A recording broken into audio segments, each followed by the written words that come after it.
Hello, this is Dr. Philip Brown and Dr. Terry Jackson, and welcome to The Intersection, where intent, impact, inquiry inspire our conversations. Dr. Philip Brown and Terry Jackson, and we are at The Intersection. What is interesting is we all experience many intersections daily. We experience intersections at work, at home, at church, at play. How we handle those intersections will determine the trajectory of our day and our life. Unlikely Intersections is the name of this show. How are you today, Dr. Brown? Never better, never better. And I was just thinking about the unlikeliest intersection that we've had in 500 years, was the 500-year storm, which was Florence, which was also our unlikely intersection as two native Wilmingtonians who met really doing relief in the aftermath of Florence. What a great story that really makes. Yeah, it was. I remember that day. A great story over chicken, right? Absolutely. A lot of them are. Yeah. Yes. We were out helping a friend, mutual friend, as he was feeding those who unfortunately didn't have food as a result of the storm. And this big white pickup truck pulled up. And I'm standing there, and I'm like, who's this in the truck? About 5 or 6 people get out. And who is it other than you, your family? And I think it was Joe? Joe Conway. Joe, that's Absolutely. right. That's right. So that was, the conversation, the food, and it was an unlikely intersection that's happened that's, helped us develop our relationship. And more importantly than that, man, found out that you attended New Hanover High School. You were a Wildcat, and I'm a Viking. So the rivalry continues, right? That's right. Absolutely. That's right. That stuff is real for those of us that come from Wilmington, no matter how wide we range, right? Like That's I know right. you've done global work, and I've been all over the state and country, and no matter what, those rivalries still That's right. stand, right? That's right. It's friendly, but nonetheless serious. Yes, very serious. I think we started discussing some of the people that we knew in common, right? I think it was Rondro Boney, Kenny Gaddison, and then I found out who your father was, Coach Mike Brown. I was like, wow, because I was a big admirer of your father for the teams that he built in the 70s as I would go watch the Christmas tournaments. Yeah, that those teams were really special. We had Clarence Key, Walter Anderson, Calvin Slappy, a lot of other guys. They just were really good players in that era, and it really changed a lot on the basketball landscape because Walter Anderson ended up going to Appalachian State and playing for a guy named Bobby Crimmins.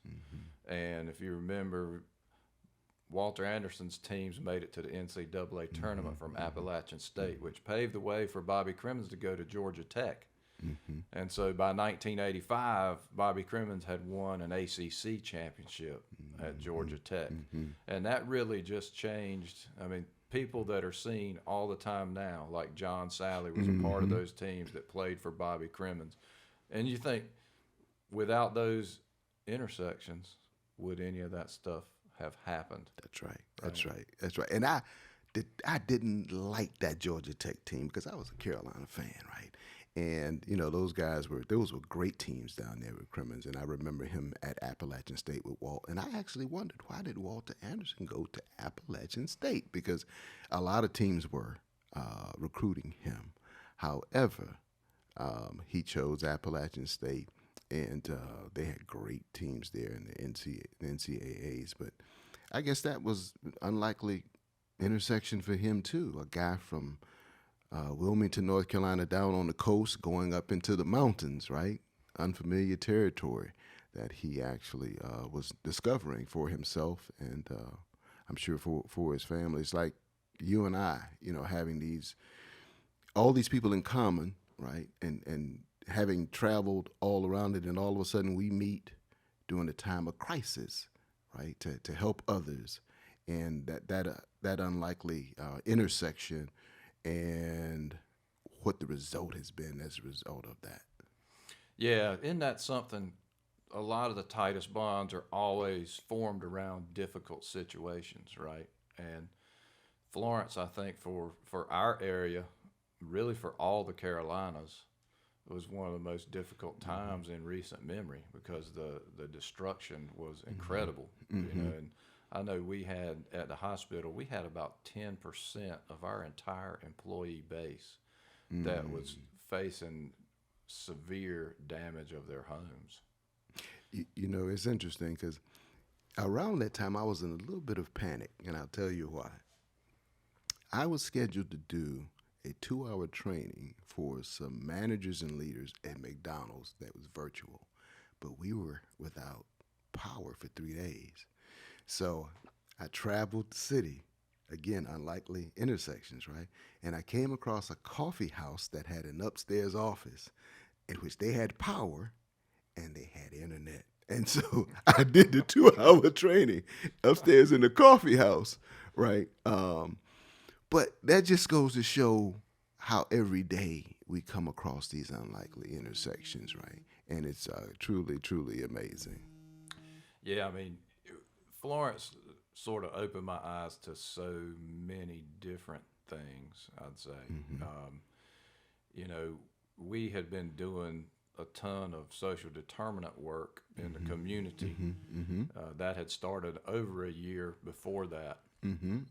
But it was so fortunate that the intersections that had been created during that work really fed right into our ability to get into the community during Florence, right? Because if we didn't have those relationships, you know, I'm sitting in there at a command center trying to figure out how to get relief different places. Well, because of all of our work across the community, I knew tons of people to just call and reach out to. And that's ultimately what led to me being in Love Grove and meeting you that day. Yeah, that's right. Is That's I right. knew who to talk to, and we delivered some extra supplies that we had from the hospital out into the community to different places, and ended up over there with you and Sam. Yep. I remember getting the call, I think it was that morning, and someone said, "Hey, Sam is going to be serving food over in Love Grove." I said, "Well, man, I'm going to go over there and help." And so it was a nice sunny day because the storm had basically passed. You know, you still had the power outages and the limbs down and all that, but he chose a place that was pretty open to everybody and people could access. So I pop up over there, and not only am I serving people, but I'm serving myself too because the chicken was good. Yeah, well, The chicken was, all four of the pieces. yeah, I that's had. right. That's right. The chicken was good, and we're serving plates, and like as I said, you got out of your truck and your family, and so I got a chance to meet your family at the same time, and had those Wilmington, Hanover, Hoggard kind of conversations, and who was best, and the teams and the talent, and that's for those who don't know, that's special, right? Especially in Wilmington because there's so many relationships. And unlikely intersections simply because you may have attended a particular high school, but everybody knew everybody because we either played ball together in the summertime, we played ball together coming up in Little League.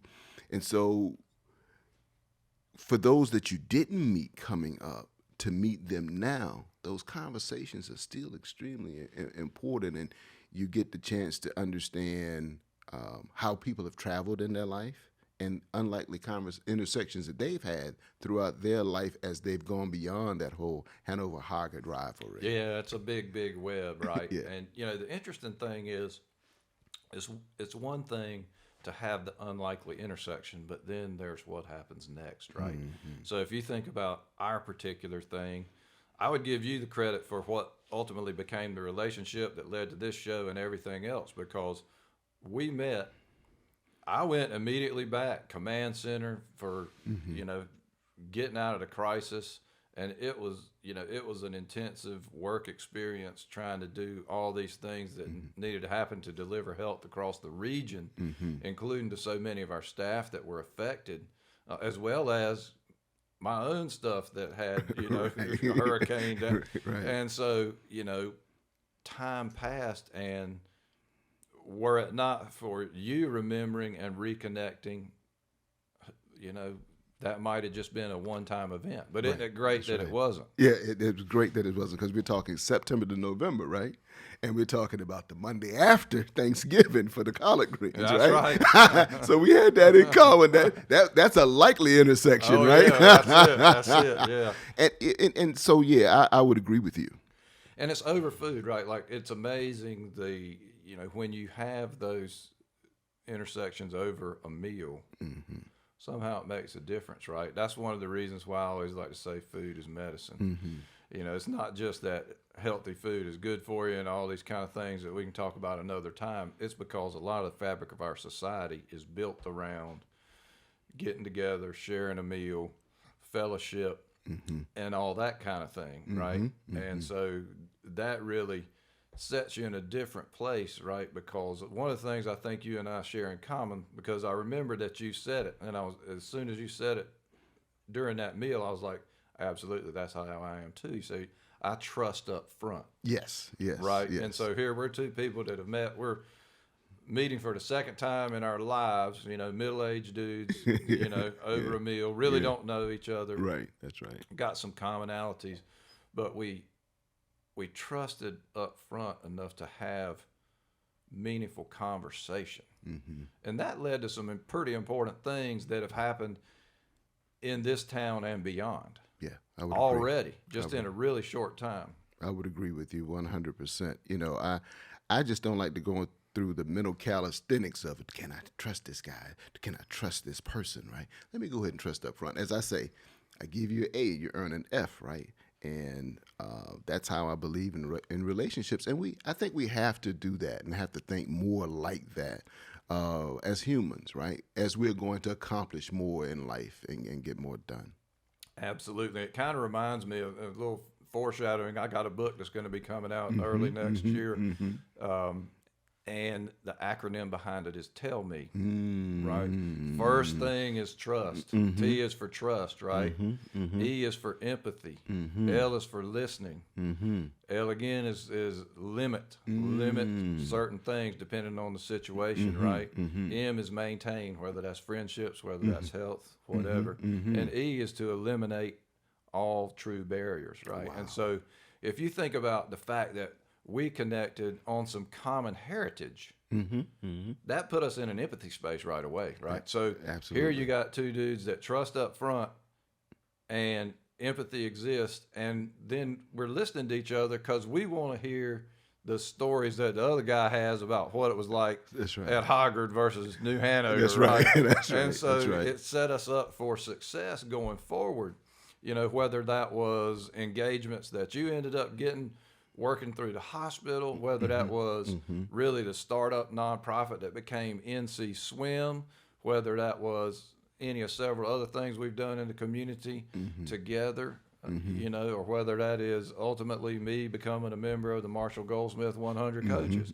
All those things were born out of conversations and relationships that were based on trust, empathy, and just listening to one another to understand, how could I potentially have a little bit of a positive impact on my friend, right? In a way that is purposeful and benefits a lot of people. And let me give you one example of that.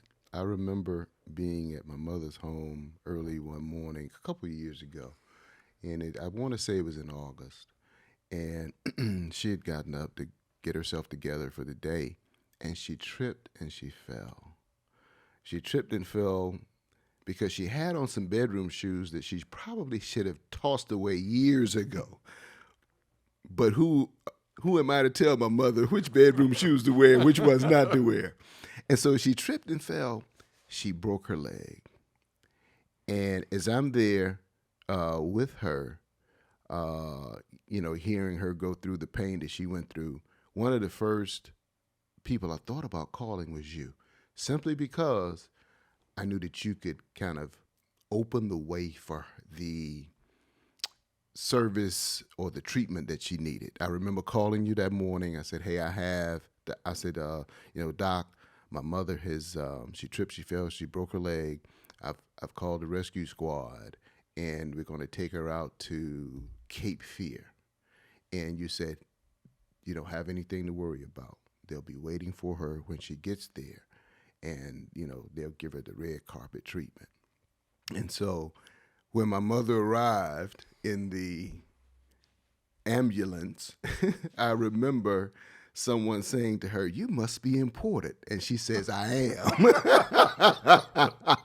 But it was all because of making the call to you, the friendship we had established, the trust that we had established, and it's just who you are as a person. I've seen you do those kinds of things with other people as well. So it's embedded in who you are to do that. And if I never said thank you for that and that I'm grateful, I am grateful. But that's just an example of how this relationship, an unlikely intersection, has happened over a very short period of time. Yeah, and it's interesting because the truth of it is, your mother is one of our own, right? Right, As a right. long-term employee of New Hanover Regional, and it's obviously important to always take care of your own. Right. And that's kind of how I view the whole community. It's not uncommon for people to reach out for different things, health-related.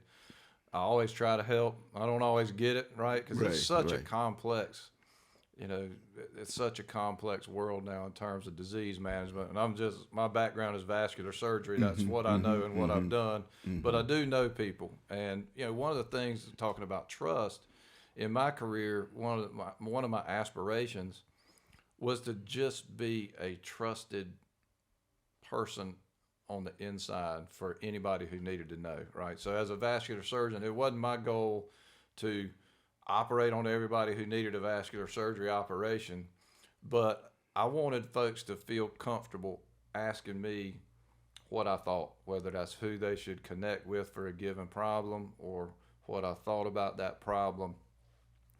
And then I would give them my best advice, best authentic opinion, and we'd both be satisfied, right? Because I've said what I think is right. They have trusted in me for that opinion, and ultimately, it's their decision, right? And that's one of the things that's so challenging. Not to get too much into medical care, but one of the paradoxes that we don't get exactly right. This will be in the book too, giving all these book Yeah. teasers. Good plugs. Right. But the paradox is that the medical professionals are authorities on disease diagnosis and treatment, but it's the patients and their support system who have authority to make decisions. Right, so they have decision rights. And when we get those two things confused, we set people up for failure, right? Because you have a different expectation on the behalf of the patient and the medical professional, and that never works out well, right? We all need to get on the same page so we know what to expect, how it's going to go, and it just makes things much better. And it's interesting that you say that about getting on the same page, because you being a medical professional and the platform that you have, because of course, Novant Health, which was formerly New Hanover Regional, medical regional, it's the largest employer, right? And we're going to get into this in another episode, but that trust is needed by the community, within the community, to have trust in that particular institution, right? And as we see the needs of the community, of the region, that trust has to be the same around whether it's diversity, equity, inclusion, economics, transforming this region as we know it today to be a better, bigger, healthier, more robust economic region. Trust is major in all of that too. And so we're experiencing some challenges with that trust, given certain things that have happened here recently in this region. It's true, and some of it, quite honestly, is unfortunate timing, right? Because the truth of it is that COVID, right by itself, put us into a much lower trust environment. I mean, you never knew what to believe. The truth is, we didn't know. Like a lot of this time, right? Like we started out very conservative, trying to understand how to keep everybody safe, keep people from dying, right? But we learned a ton over the time. And so what happened was, when the advice kept changing, people got where it was hard to believe anything. And that's just a tough environment to be in. Well, in the middle of that, we've got this multi-billion-dollar acquisition of the health system, all the changes that were ushered in terms of staffing across the country, right? And the missing piece right now, I think, is that the whole truth of what the partnership is going to mean has yet to be told, right? So talking about famous Wilmingtonians, Michael Jordan gave us $10 million to build 2 clinics. Those are access-based clinics in historically underserved communities. That's a great thing, right? And there are tons of other good and awesome health changes that are going to occur. Right now in the acute care setting in the hospital, it is just very, very difficult right now. And that has to do with staffing. It has to do with morale. It has to do with the fact that a lot of times now, even patients don't trust the environment that they're coming into. And that just sets us up for so many bad things, right? Because if you're in a low trust environment, are you going to really be forthcoming in telling somebody what's wrong with you? Or are you going to tell them what you think is enough and hope it is? Yeah. That is a dilemma that we face. And, the pandemic exposed a great deal, right? It exposed how fragile we are as human beings. It exposed how fragile our systems are, to include healthcare. We can take a look at logistics, right, and all that's going on. You walk into the grocery stores today, whether it's here in Wilmington or whether it's in Los Angeles, and guess what? Some of the shelves are bare, right, because of what the pandemic, I like to say that the pandemic put us at the intersection of instinct and intellect, right, because you got to figure out which one to use. Do you use your instinct? Do you use over intellect? Do you use intellect over instinct? Is it a combination of the two? Because we've never been here before. And this has created what I like to say a new reality. Not a new normal, but this is a new reality, and every day is a new step. And it's creating much more unlikely intersections in all that we do every day as we move forward from or move further into this thing called the pandemic. Absolutely. And the interesting thing is these unlikely intersections occur, and it turns out because people aren't familiar with how to handle things like that, there are lots of crashes. That's right. There are lots of crashes, Right. and you see all these bizarre things maybe that you would never have imagined. You never would imagine the amount of, I would say, fear, maybe it's anger that is inside of people based on what they've been through, that comes out in all these different ways, whether you talk about an increase in violence, whether you talk about crazy things that happen on the highway, whether you talk about just the level of basic human civility that people are treating one another with. I mean, we see it all the time in the healthcare setting. When folks are coming in, I mean, you've got all these assaults in emergency rooms across the country, some fatal, right? And it's just different. I mean, who would have thought that the environment would be dangerous in that way? Yeah. I think there have been some key terms, right, that people have been talking about, especially in the business space, right? And we use it every day, the uncertainty and the ambiguity of it all, right? And when we think about uncertainty and ambiguity, it's always existed. But the pandemic, man, it just brought an acute awareness to those two terms of ambiguity and uncertainty, and how people are going to operate throughout their day, not knowing whether or not they go to the grocery store and if there's milk there or if there's water there. And now we're coming upon hurricane season in this area, right? And so that even puts more of a strain on our system, as we saw back in with Florence, the destruction that happened, how long it took the power to get back. And then I think it was doing Florence when we experienced the gasoline, where the prices went up because they couldn't get gasoline to this area, right? And there are other areas in the country the same way, right? So it's going to be real interesting this fall during hurricane season to see how much more we are stretched, but how many more unlikely intersections will happen. So we can look at it one of a couple ways. we can say, well, man, this is not a good time, or what are the opportunities that present themselves because of these unlikely intersections? Yeah, it's all about the opportunities, right? It's about seeing them. It's about maybe having a high enough level of trust to be able to listen and understand, right? Because that's the thing.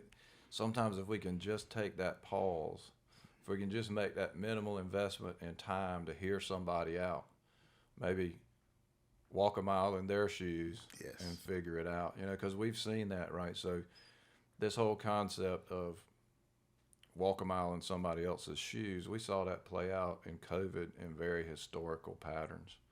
And early on in the pandemic, we saw just massive, massive differences in outcomes between white people and people of color. These are historic patterns. And when it came, we finally really started figuring out that when it came to vaccines, we needed to do something different. And I'm really proud. Our system actually had the most ambitious goal across the state, which was to eliminate vaccine disparities, right? To not have any difference in the vaccination rates of the different populations. So what did we do?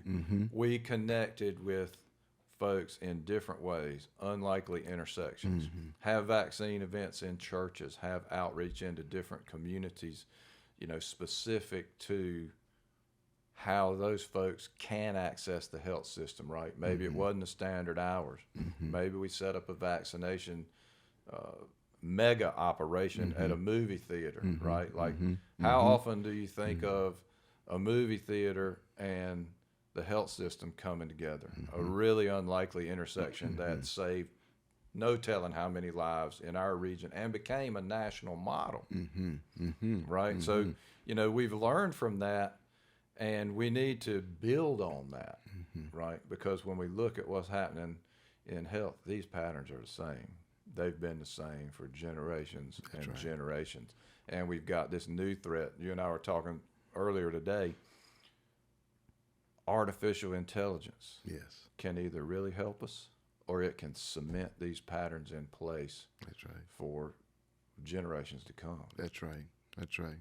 And we're going to get more in depth in that conversation around AI, in the future episodes, as you talk about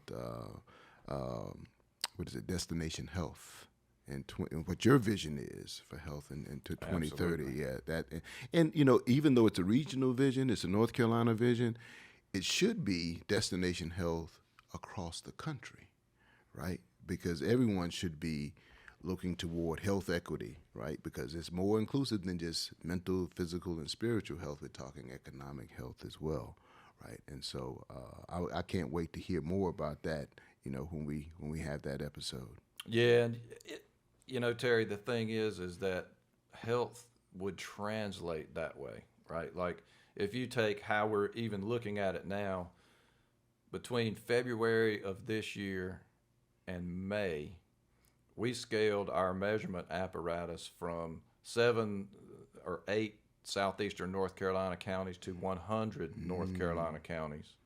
And this same technology could be across the country. But see, we got to understand that, again, in the wake of the pandemic, there is no reason to think that we will ever go back to the levels of staffing that we formerly expected in the acute care setting. So we have to do things much differently.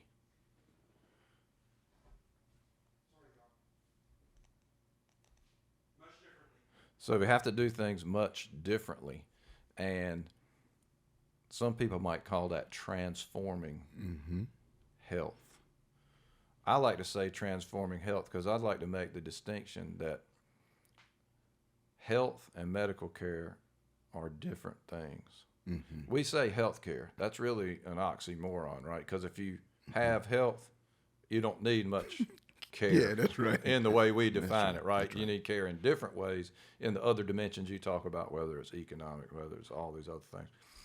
But medical care and health are in need of distinction from one another, and we need to start thinking about it that way. Thinking about if you do end up in a healthcare facility, especially an acute care facility, health has failed, Yes. and you're in a whole different place. Yes. Yes. So I'd love for us to, think about things that way differently, and that ultimately is how you scale it across the country to make America as healthy as we ought to be based on our level of prosperity, which right now we ought to be embarrassed. And those of us who live in the health and medical care space, we are embarrassed by our performance on a global stage because we rank in there in the bottom of developed countries for most measures that are looked at. It's ridiculous. And that vision alone of transforming healthcare and redefining what healthcare actually is, that's going to generate some unlikely intersections, not only in this region, but across the country. Absolutely. And you think about, you get Amazon playing in these spaces, you get Walmart, you get CVS, which is a little closer, but they're in the provider space a little more now. Lots of those things are being experimented with, and something may take off. I don't know. What I do know is that we really have to challenge ourselves to think differently, which for us, I'm an industry insider, right? So I've been on the healthcare delivery side as a surgeon, as a top executive in a health system, and some days I wonder if folks like me don't need to just take a step back, right? And say, it's been done a certain way for so long, we keep getting the same result. Let me take a step back and let's make some room for some fresh ideas of how we could really do it better. Right. Or maybe let me apply myself outside of that, hyper specialized medical care arena and start thinking about health. That's right. Because maybe it's a role reversal. Insiders start thinking about health, and folks who really maybe have not been in the inner circle of what we have called the healthcare industry really begin to think about medical care. It's another unlikely intersection in a different kind of way, right? And those kind of conversations need to happen because what we're doing clearly is not delivering health. It seems like we're doing pretty good on time. But before we leave, let's talk about one or two additional topics that are important to both you and I, to the region, and actually, when you look at it, it's really important to the country. And that is, you started an organization a couple years ago called NC Swim. I'd like to get into that story of why you started that organization and what your experience was to start that organization. Oh, yeah. It kind of reminds me of a saying that I've heard you say many times, right? Sometimes you have to act your way to thinking. Mm-hmm. And so the NC Swim story is deep, so to speak, right? To use a swim metaphor. So long story short, there were a small group of parents who found themselves with a team without any place to swim. And folks were going all the way to Brunswick County to swim, way down at the BCC natatorium, and finding time where they could. And so we really, as parents, started doing an exhaustive search locally of where we might be able to swim, because we'd been excluded from facilities like the YMCA, YWCA, and the UNCW pool had other commitments. And so we started really thinking about, okay, what's available? So, we looked around. There are these municipal facilities, whether you talk about Robert Strange Park, whether you talk about Legion, Northside. And as we were sitting around a small table, not much bigger than this one, it suddenly hit me about the community health assessment that New Hanover Regional had done in the North Side. And one of the asks was for safe places to exercise. So we put that together, right, and said, okay, let's make our team something bigger than just a competitive swim team for a bunch of privileged kids. And so out of that was born the Learn to Swim free lessons for kids from North Side. And that program grew. It's so amazing. I remember the very first session that we had, 37 kids, right? And the question immediately was from a parent that says, when can we learn? Right. Right, because if our kids are going to be exposed to this opportunity, we need to have some competence to help them to be safe and everything. And so very rapidly, the program went from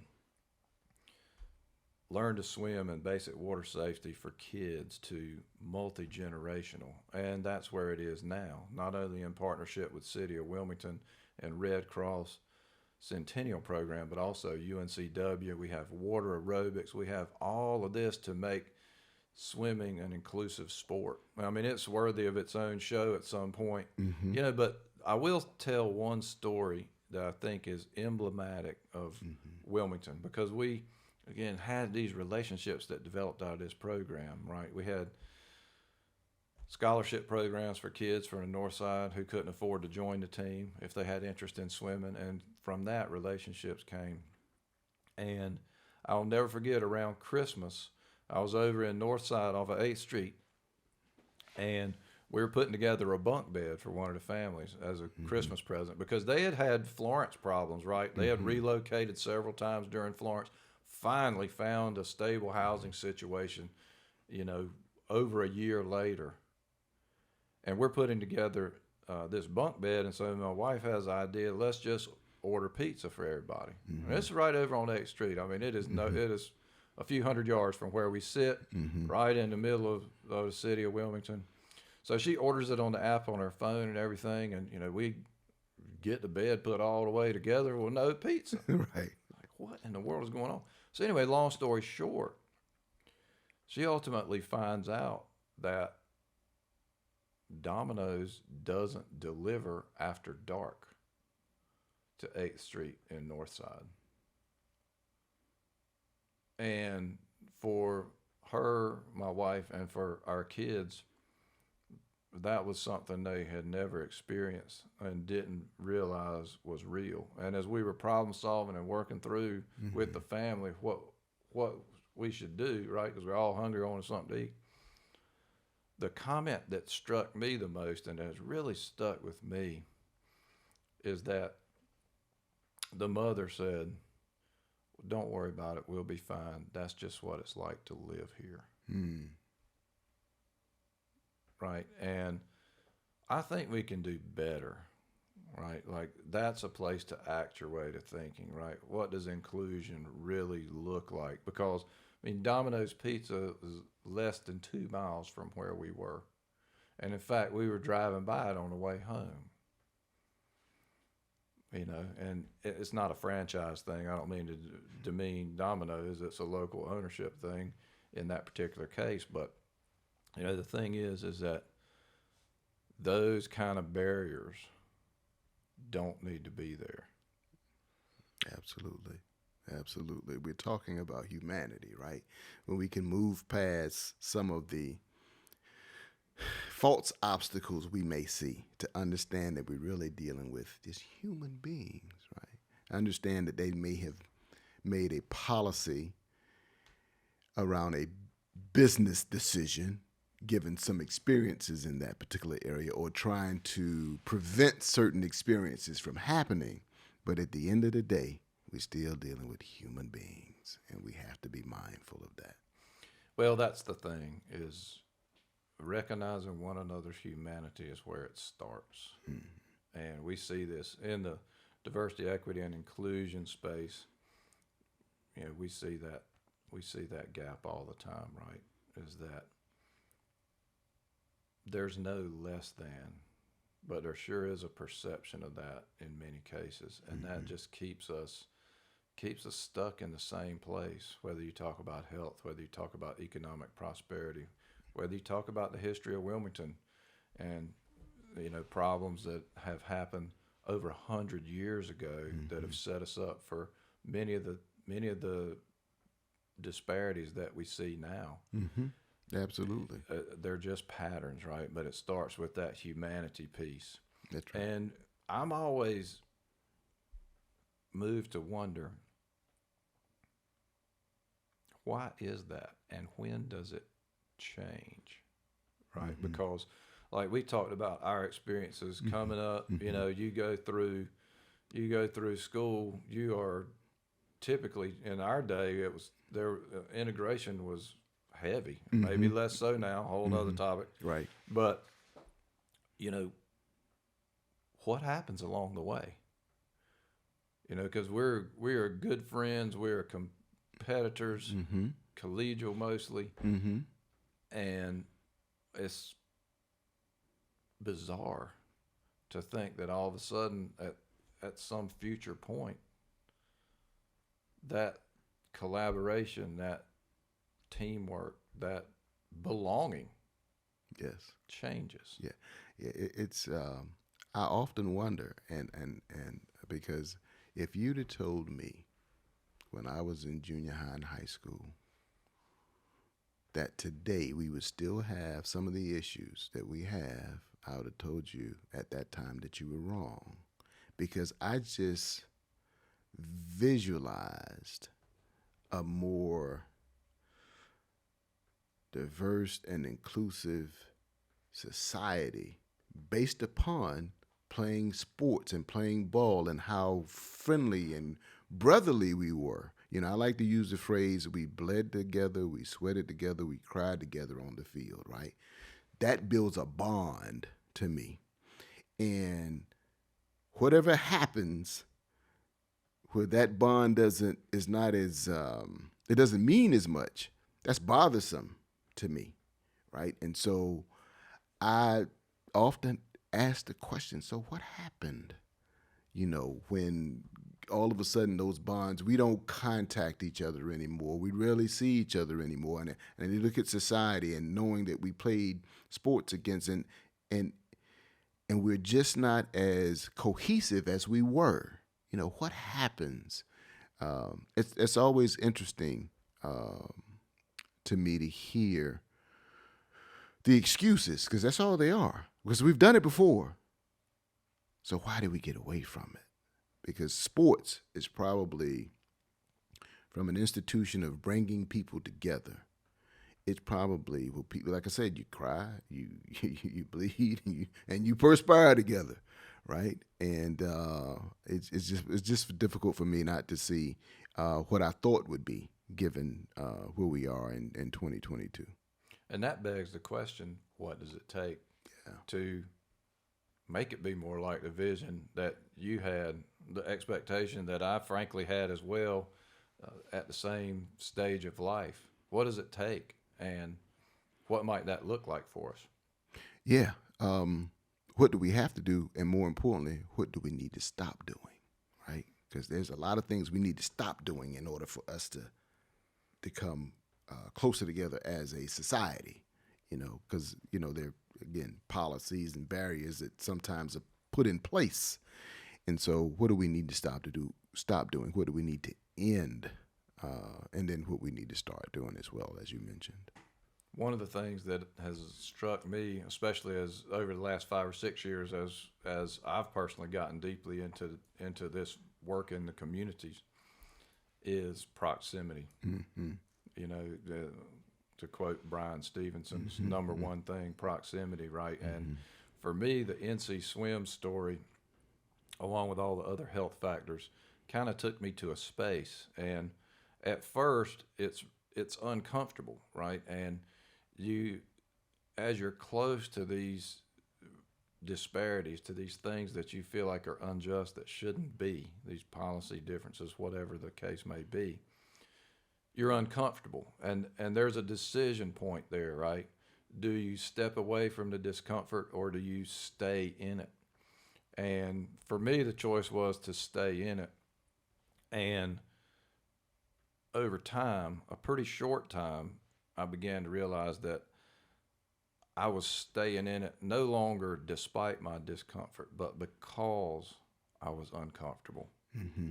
And it was at that point, I think, that I began to be able to make a better difference, Mm-hmm. right? Because it really attached to my sense of purpose and a core value of justice that for some reason I have. I guess my mom and dad instilled it in me or whatever. Yeah. But, you know, it was that shift, right, to stay with it beyond the point of being uncomfortable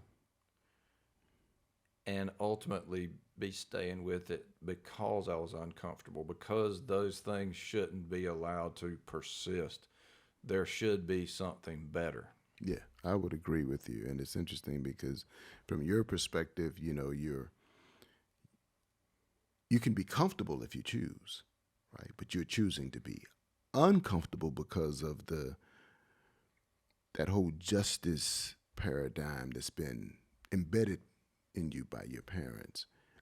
And so you're looking at it from kind of the outside in, a different perspective, whereas there's certain people who are walking in it every day, right? And so they become comfortable with the way that the system is. And it's okay. And for me, I've never been comfortable with the way that the system is, right? I'm a born nonconformist. So if you tell me the sky is blue, I'm gonna tell you something different, right? Intentionally, because that's just how I'm built. However, to walk in it on a day-to-day basis, and more importantly, to be able to speak it and speak it in such a way that it's still respectful to everyone, how you portray the situation. Because oftentimes these kinds of topics bring about a great deal of emotion, and people become emotional, and the conversation changes, the language changes. But to be able to do it in a calm fashion so that people can understand or at least receive a different perspective of what it actually is, right? And there are a lot of people who don't want to understand what that perspective actually is because they're so rooted in the status quo, and the status quo has always been the enemy. Absolutely. It's interesting. It kind of, that's where those personal hurdles come up for folks, right? Mm-hmm. Is a sense of responsibility to take on change, mm-hmm. right? And it's paradoxical because a lot of the people who are in a position to make change didn't make the system the way it was necessarily. They've certainly benefited from it. Mm-hmm. Mm-hmm. But it takes a lot of courage to step out and suggest that things need to be done differently. And it tricks a person, I think, a lot of times into a false sense of guilt. Mm-hmm. Mm-hmm. Mm-hmm. And folks they retreat from that more commonly than anything else, mm-hmm. right? Mm-hmm. Like mm-hmm. I don't harbor any illusion that I caused the current state, mm-hmm. Mm-hmm. but I'm fully aware that the current state has benefited me, mm-hmm. and that I own some of the responsibility for taking things more toward the ideal, mm-hmm. right? Mm-hmm. Absolutely. And if a lot of people do that, we can get places. That's right. That's right. That's right. That's right. It's just amazing, sometimes to step into certain spaces and just to hear the conversation, right? But conversation is what's needed, right? With I'm not going to say without the emotion, but to minimize the emotion so that you have more understanding or seek more understanding around another human being's plight. Right, because that's what it should be. I'm trying to understand another human being and what their experiences are, because their experiences make them who they are, and that's all I want to know. That's all I want to. What do you tell me about your experiences? Your experience. It's like I talk to you and I say, well, Doc, man, you have a different perspective around leadership because having been a surgeon, you've had life and death right at your hands, and so from a leader's perspective, there are very few leaders who have that perspective. And so, most leadership decisions are not around life and death. You know, they're around something else, and people are going to live on and move on to the next day. But though your experiences, you know, life and death experiences. I just referenced you the other day. I was talking to a group of people, and we were talking about diversity, equity, and inclusion, and you know how people see people differently. And I said, well, I have a friend who was a surgeon, and guess what? He told me when he cut them open, everybody looked the same. That's right. That's right. There is an illusion that the business decisions are not life and death. Because if you look at what's happening in this country, I would submit to you that in many cases they are. And we can just look at the disparities in life outcomes to see who the casualties are, right? And the thing is that is difficult for people to see. And it's a place in my career in leadership that I've always struggled, even in healthcare leadership, right? Because I'm looking at where business decisions are made that I think may be risky, and trying to figure out how to attach that person to the fact that, you know, certain decisions really are life or death, right? Do you have things a certain way that sets up the safest environment? Do you have, you know, the right equipment? Have you invested at the right pace? And a lot of people in healthcare actually are coming around to getting that, but it's hard, you know, because the truth of it is it feels safer to be able to use 3 words that say it's just business. That feels safer, right? Because it's not personal to me. But if you're the surgeon, your business is personal, right? And yes, when you cut them open, they all look the same. And yes, in a lot of specialties like mine, there come points in time where you understand that if you can't solve a problem with your team in the room, then the patient may not make it out alive. Right. And it is a different emotion that gets evoked in that setting, and it makes it seem high stakes relative to some of the business decisions in healthcare. But I would say that the main difference is actually scale. Okay. Right? Because in that room, I'm talking about what happens to one person. Those business decisions are scaled across the whole population that's served in a given situation. And so we really, I mean, I say that to indicate we do take great care with those decisions. We don't always get them right. And we have to really scrutinize our data, our outcomes, and our impact, right? Because you're not trying to do harmful things, right? But sometimes your intention may have flaws that you don't discover until later. So we have to not measure intention. We have to measure impact. What actually happened. And we have to do it faster cycle than we often have to understand, so we can adjust more quickly. Yeah. That sounds like that whole agility concept, right? When they're developing software, right? It's an iterative process, right? You get to a certain phase, you review, and you want to review fast, so that you continue to process, so you continue to develop, right? And that you, at the end of that development, you got it right. So what you're talking about in surgery is, hey, we got a team in here. We got to meet whatever these obstacles are in such a fashion, hopefully, that the patient makes it out alive. That's right. Yeah. That's makes right. it out alive. Right. And then this whole transition to health as opposed to medical care Yes. is, how do you make that easier? How do you do things that don't get you into the risky situation health-wise in the first place? That's our current state, right? Like, how do we move in that direction? You know, I think I once heard someone say our best thoughts have us where we are today, right?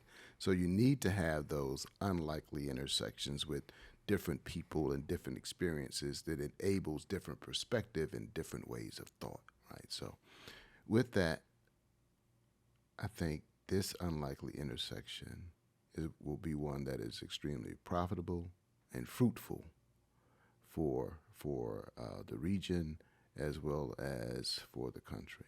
And I think that really sets us up to a good place to finish this one up. What a great conversation! Yes. And like a lot of times, you always make me think, Terry. And I look forward to further conversations where we really talk about this concept of health, how we get there, and I'll bet you we come up with some really good questions. Yep, I look forward to the following episodes as well, and going deeper into some of these topics that we kind of touched on today, because I think it's going to be helpful for not only the region, the country, and it will cause further conversation to happen, and hopefully some more unlikely intersections.